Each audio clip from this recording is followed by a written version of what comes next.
एक साल के अंदर ही उनकी शादी ने एक कॉम्प्लिकेटेड रिलेशनशिप का रूप ले लिया था। ये एलिगेशन सिर्फ कंप्लेंट तक सीमित नहीं रहे। कोर्ट हेयरिंग्स के लिए लगभग 40 बार बेंगलुरु से ट्रैवल करना पड़ा। ये ब्राइब एलिजिडली इसलिए मांगी गई थी कि केस का डिसीजन उनके फेवर में हो सके। स्वागत है आपका एक नई वीडियो में। 9 दिसंबर 2024 को 34 साल के अतुल सुभाष ने बैंगलोर के अपने फ्लैट में अपनी जान दे दी।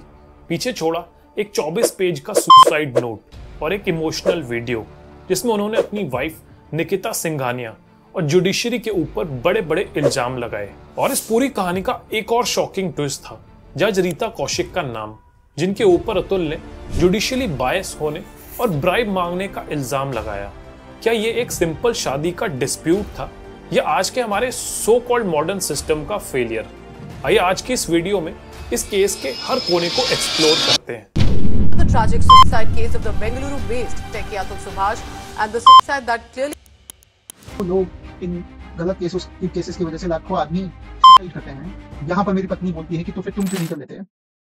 arrested Atul Subhash's wife Nikita Singhania. Court ये जज और मेरे बाकी के हरासर्स को पनिशमेंट नहीं देती है और बरी कर देती है, तो मेरा जो अस्थि है वहीं कोर्ट के बाहर किसी गटर में बहा देना चाहिए। अतुल सुभाष उत्तर प्रदेश के एक सामान्य परिवार से बिलोंग करते थे। उन्होंने अपनी इंजीनियरिंग कंप्लीट की और फिर बेंगलुरु शिफ्ट हो गए, जहां वो एक रिप्यूटेड सॉफ्टवेयर कंपनी में काम करने लगे थे। 2021 में उन्होंने निकिता सिंघानिया नाम की लड़की के साथ अरेंज मैरिज करी।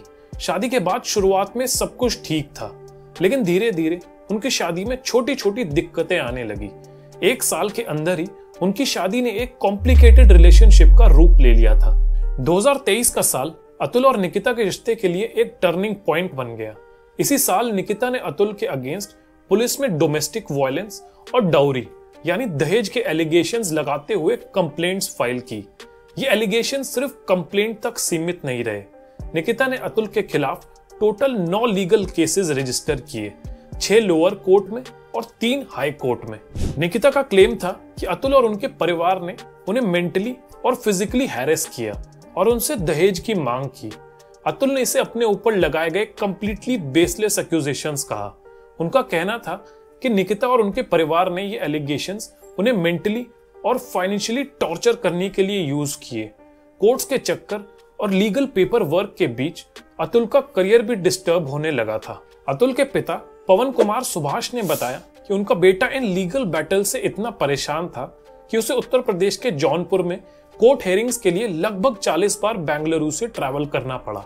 इस सिचुएशन में अतुल को हर बार कोर्ट में अपनी इनोसेंस प्रूफ करनी पड़ती थी, जो ना सिर्फ उनके लिए इमोशनली एग्जॉस्टिंग हुआ बल्कि फाइनेंशियली भी उनके लिए एक बहुत बड़ा बोझ बन गया था। अतुल ने अपने इमोशंस को लिखने के लिए एक डायरी शुरू की, जो उनकी पर्सनल थॉट्स का एक मिरर बन गई। ये डायरी बाद में एक एविडेंस के रूप में सामने आई। इस केस में एक सरप्राइजिंग ट्विस्ट तब आया जब उनके सुसाइड नोट और रिकॉर्डेड वीडियो में जज रीता कौशिक का नाम सामने आया।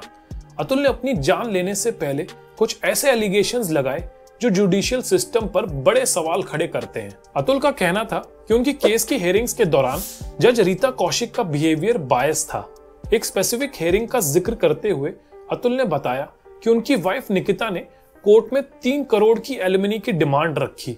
जब अतुल ने इस डिमांड को अनरीजनेबल बताया और अपोज किया, तब जज ने एलिजिडली कहा, तो क्या हुआ, वो तुम्हारी वाइफ है, ये तो नॉर्मल है।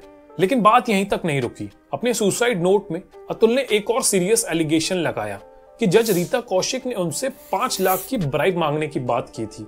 ये ब्राइब एलिजिडली इसलिए मांगी गई थी कि केस का डिसीजन उनके फेवर में हो सके।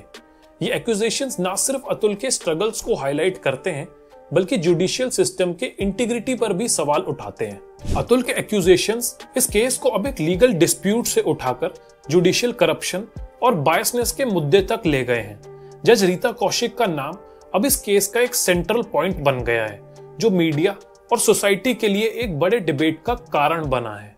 इससे जुडिशियल इम्पार्शियलिटी और कोर्ट सिस्टम के ट्रांसपेरेंसी पर एक नई चर्चा शुरू हुई। इस घटना के बाद बेंगलुरु की मराठाहली पुलिस ने अतुल की वाइफ निकिता सिंघानिया, उनकी मां निशा सिंघानिया, भाई अनुराग सिंघानिया और अंकल सुशील सिंघानिया के खिलाफ एफआईआर फाइल की, जिसमें उन्हें अतुल को सुसाइड के लिए उकसाने का जिम्मेदार माना गया।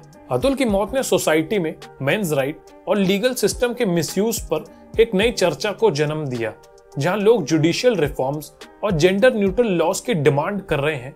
अतुल के केस ने एक भयानक सच्चाई को सामने रखा है कि कैसे लीगल सिस्टम का मिसयूज करके किसी को इतना परेशान किया जा सकता है कि वो अपनी जान लेने पर मजबूर हो जाए। अतुल सुभाष की न्यूज जैसे ही पब्लिक हुई, सोशल मीडिया प्लेटफॉर्म्स पर एक तूफान सा मच गया। लोग इस हार्ट ब्रेकिंग इंसिडेंट को लेकर अपना गुस्सा और दुख व्यक्त करने लगे।